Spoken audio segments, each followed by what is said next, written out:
万众期待的轰20战略轰炸机很可能即将到来。解放军少将在公开节目中2次谈及其名，来看详细情况。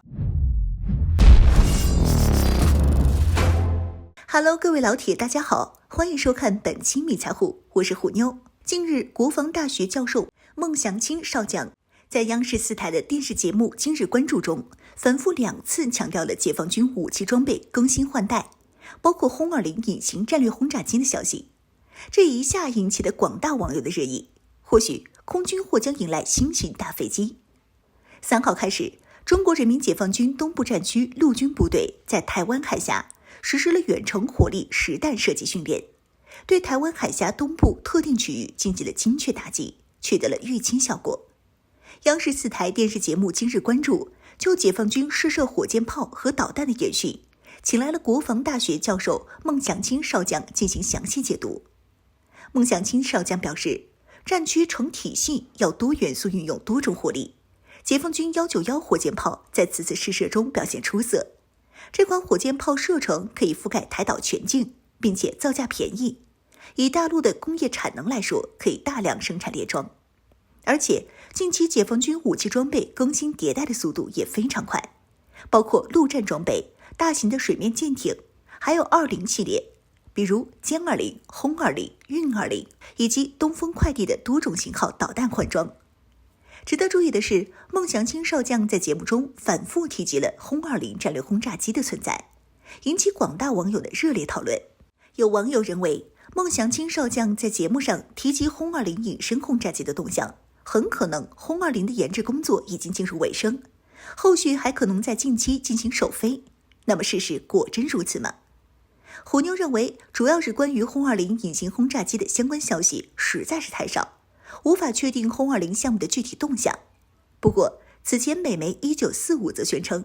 轰20隐形轰炸机或将近期举行首飞，2025开始陆续批量装备解放军战略轰炸机部队，并且取代解放军轰6系列轰炸机，成为解放军战略轰炸机部队的主力机型。轰20将是第一款中国完全独立研制的战略隐身轰炸机。对于我们来说，研制出轰20是刻不容缓的事情。目前，解放军虽然说具有全世界最大规模的轰炸机部队，拥有轰炸机270架，基本上是俄美2国战略空军装备的轰炸机数量总和。但要注意的是，解放军装备的都是轰6系列轰炸机，一直从 A 型号用到了 N 型号，可以说是半个多世纪里解放军唯一的大型喷气式轰炸机。现在这270多架的轰6轰炸机当中，只有100多架是更先进的 MKN 型号的轰6。先进型号的轰6轰炸机具有较大的改动，具备空中加油能力和空射弹道导弹的能力。但是因为其机体性能的受限，轰6和美俄空军真正的战略轰炸机相比，在打击能力上实在是相距甚远。因此，在这种情况下，空军也应该考虑下一代战略轰炸机列装部队的问题了。好在西非早在本世纪初就已经开始着手准备轰20隐形轰炸机的研发工作了。轰20相比轰 6K 最大的特点就是气动外形和个头大小。轰20的最大起飞重量超过200吨，是轰6的2倍多，体型整整大轰61号。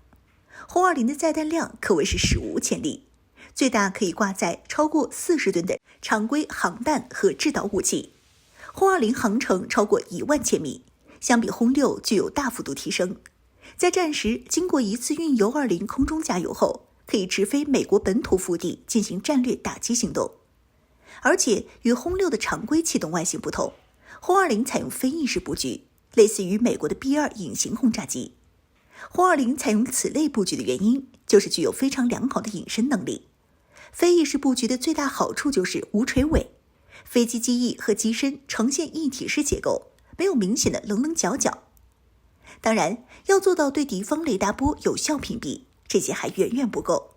据称，轰20的机体将采用复合材料进行制作，飞机蒙皮采用锡箔材料，后期还要刷上一层隐身锡箔涂层。而且针对轰炸机4台具有明显红外特征的发动机尾喷口和进气道，也要经过特殊的热源遮蔽处理，这样才能确保轰20可以发挥出最佳的隐身性能。一旦轰20问世，将使解放军空军具有穿透式打击能力，轰炸机部队对美威慑能力大幅增加。对于我们来说，轰20的问世将代表解放军相关的大型轰炸机科研能力进步巨大，也将代表解放军成为战略空军中的最后一块短板将被彻底补齐。